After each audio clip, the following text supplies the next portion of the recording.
memang ICH untuk Reok Ponorogo di UNESCO akhir tahun 2024 kemarin itu adalah ICH yang kategorinya itu safeguarding. Karena dia itu safeguarding itu artinya memang perlu satu upaya-upaya yang lebih serius lagi, terutama untuk menyelamatkan budaya reok ini.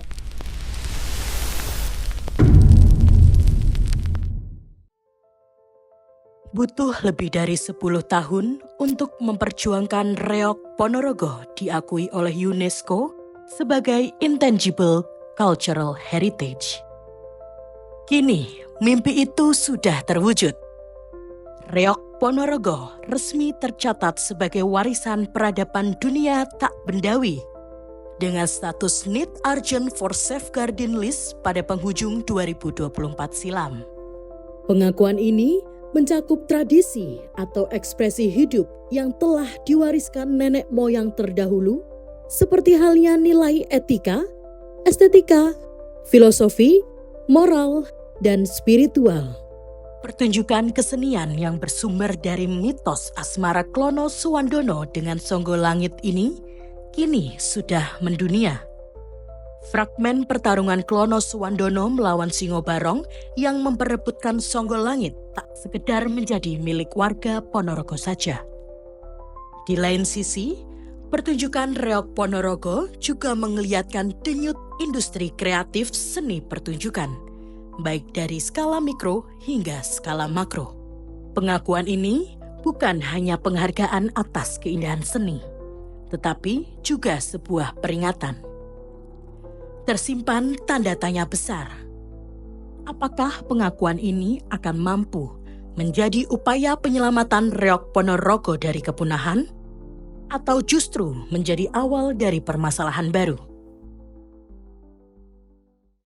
Kalau saya tahu, Reok itu sudah diakui oleh ICH UNESCO, tapi untuk secara detailnya saya belum tahu karena dari pihak terkait seperti Pemkab di sekitarnya untuk seniman reok yang di luar pun saya kira juga masih banyak yang belum tahu karena belum ada pembakuan atau istilahnya itu hasilnya ini loh Mas diumumkan. Saya tahu itu, tetapi ibarat orang naik kelas, sekarang Reok sudah berada di level internasional. Tentunya hal tersebut membutuhkan tanggung jawab, komitmen, dan pemahaman yang lebih mendalam, dan itu tentunya tidak mudah. Penghargaan dari UNESCO itu berhubungan dengan nilai-nilai kesenian reok itu sendiri, dan itu diberi caption tentang needs urgent of safeguarding list, artinya itu sesuatu yang dianggap gawat. Apa yang sebenarnya diakui dunia dari Reok Ponorogo? Apakah hanya tariannya, gemuruh musiknya, atau atraksi megah yang memukau? Pengakuan ini lebih dari sekedar itu. Pertama, saya mengucapkan terima kasih Reok sudah diakui di ICH UNESCO, dan ini keren banget menurut saya karena ICH itu Intangible Cultural Heritage, non benda, tidak benda. Artinya ada sebuah nilai yang perlu diselamatkan. Maka mulai dari sendera tarinya, dari pesan moralnya, bahkan satu persatu kita terjemahkan lagi. Maka banyak nilai, ini kami sebut tontonan yang bermakna tuntunan. Pertunjukan Reok Ponorogo merupakan salah satu bentuk pertunjukan sakral. Ada beberapa paugeran-paugeran yang harus ditaati. Antara lain, sebelum permainan atau pertunjukan, maka harus ada unggul dungo, ada ujub, kemudian ada dungo pengharapan, doa pengharapan. Seni pertunjukan atau kesenian itu adalah salah satu yang dianggap bernilai di dalam Intangible Cultural Heritage. Nah, karena di dalam seni pertunjukan itu selain estetika, itu juga ada nilai-nilai yang lain, misalnya nilai tentang edukasi, tentang nilai tentang etika, nilai tentang kejuangan, bahkan nilai tentang keteladanan. Nilai-nilai yang terkandung dalam ICH yang ada dalam Reok Ponorogo, yakni pertama keberanian, solidaritas, terus kemudian spiritual. Nilai-nilai secara spiritual bahwa Reok Ponorogo itu tidak lepas dari 3 hal. Artinya ada konsep hablum minanas, minallah dan rahmatan lil alamin. Artinya apa? Artinya secara spiritual bahwa Reok Ponorogo itu menjadi sebuah pengayom. Ada hubungan antara manusia dengan Tuhannya. Kemudian ada hubungan manusia dengan alam sekitarnya. Namun, berdasarkan data survei, masih ditemukan data adanya seniman yang belum sepenuhnya paham mengenai nilai-nilai ICH dalam Reok Ponorogo.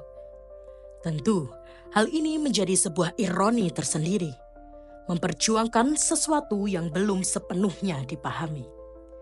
Lantas, mengapa hal ini bisa terjadi dan bagaimana solusinya? Kalau untuk secara detail saya belum paham, tapi paling tidak nilai-nilai yang dimaksud itu mungkin nilai-nilai seperti etika dan estetika.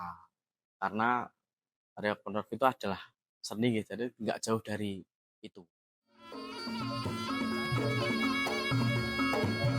Mengenai nilai Intangible Cultural Heritage atau ICH dalam Reok Ponorogo, jujur saja, saya belum sepenuhnya memahami sebab banyak hal menurut saya yang perlu diperjelas dan dipertegas dalam pemahaman ICH itu sendiri.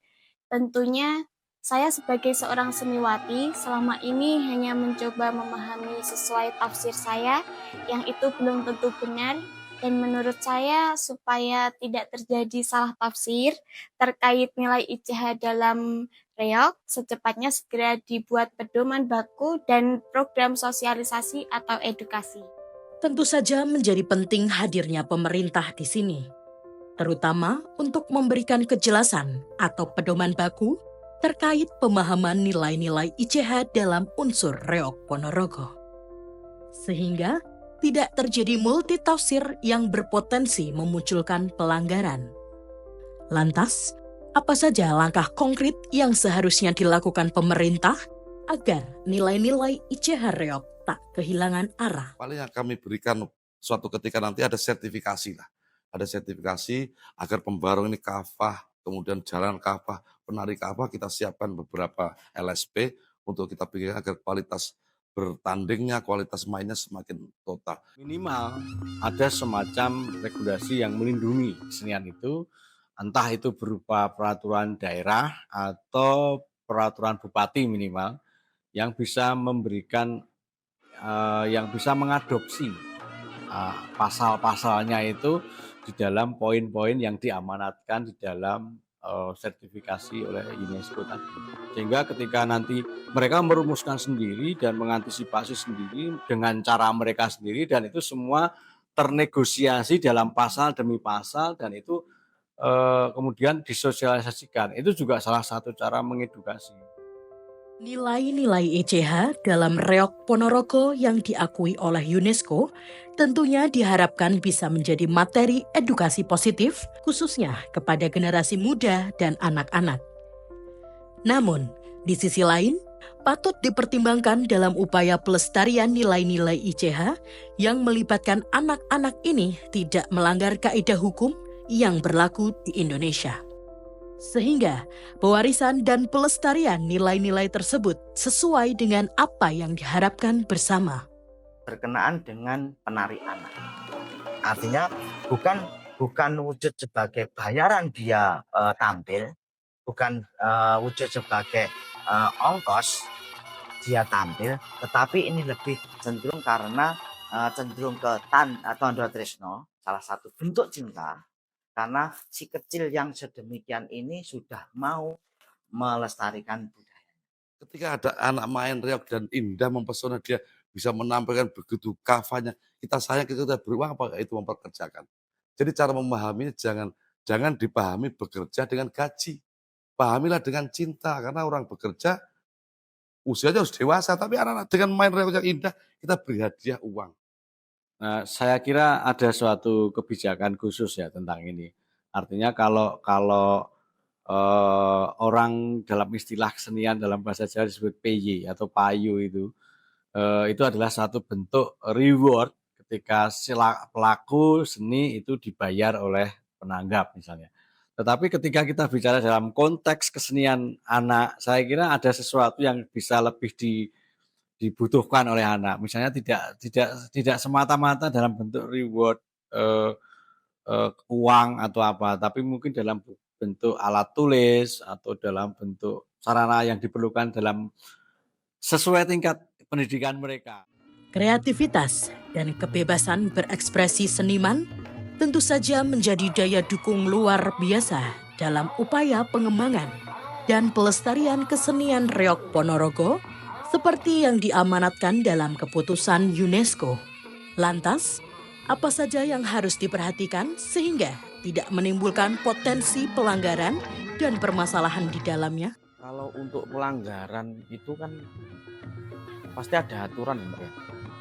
Kalau untuk aturan yang dimaksud dalam ICH UNESCO itu yang melanggar itu yang seperti apa, yang tidak melanggar seperti apa, saya juga belum begitu memahami. Tapi paling tidak adalah upaya misalkan untuk menjaga etika dan estetika. Senyampang tidak keluar dari estetika dan moral, saya pikir masih selamat. Dan jangan keluar dari Ponoraganya, harus tetap Reok Ponorogo.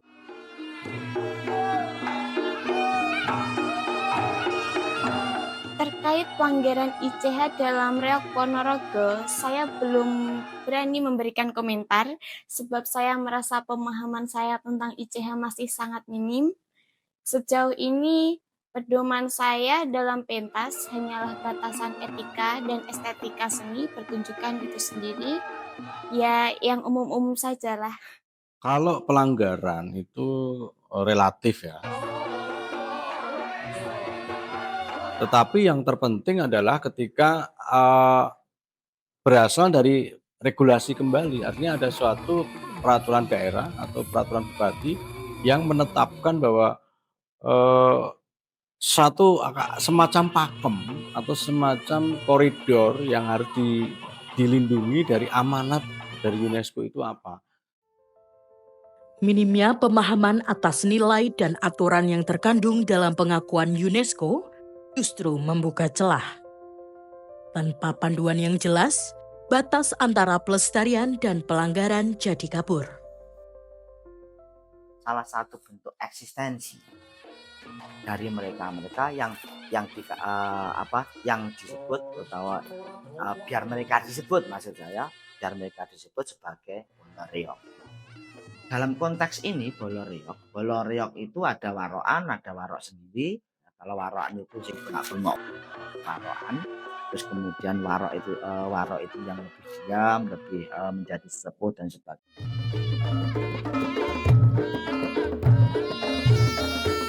Saya masih merasa butuh perlindungan secara hukum terkait kenyamanan dan keamanan saya sebagai jadil ketika pentas.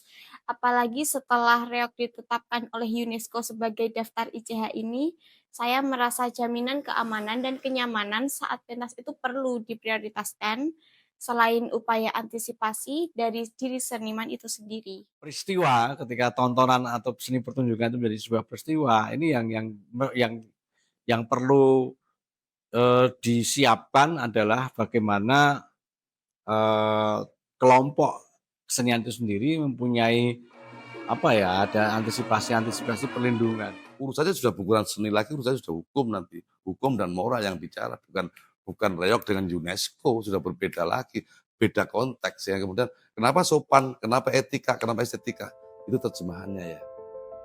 Seringkali terjadi dilematika antara etika, estetika, dan selera pasar dalam pentas pertunjukan Reok Ponorogo yang mungkin bisa berujung ke arah konflik. Tentu saja dibutuhkan jaminan kepastian dan perlindungan hukum di dalamnya, sehingga tercipta kenyamanan dan keamanan saat pertunjukan, baik dari sisi seniman maupun penontonnya. Bagaimanakah seharusnya hal itu diimplementasikan? Saya selalu tanamkan pada diri saya itu rasa tanggung jawab dan selalu ingat-ingat dua patokan tadi, Mbak. Etika sama estetika. Kalau etika itu pantas nggak pantas, terus estetika itu keindahan. Bebas berekspresi bukan berarti tidak ada aturan kan? Menurut saya, untuk sisi batasan etika, norma, dan nilai seni pertunjukan Reok Ponorogo yang terkait dengan unsur ICH harus jelas, sehingga saya sebagai seniwati tidak menafsirkan secara subjektif mengenai kebebasan berekspresi. Dalam paguyuban reog manapun di seluruh Ponorogo ada sanksi-sanksi. Sanksi ini sangat penting karena kenapa? Dari saya mulai kecil sampai hari ini itu bisa dikatakan secara persentase 0,01% kejadian-kejadian seperti itu. Artinya apa? Bahwa sebenarnya masyarakat Ponorogo menjunjung tinggi etika norma yang berlaku pada masyarakat itu sendiri.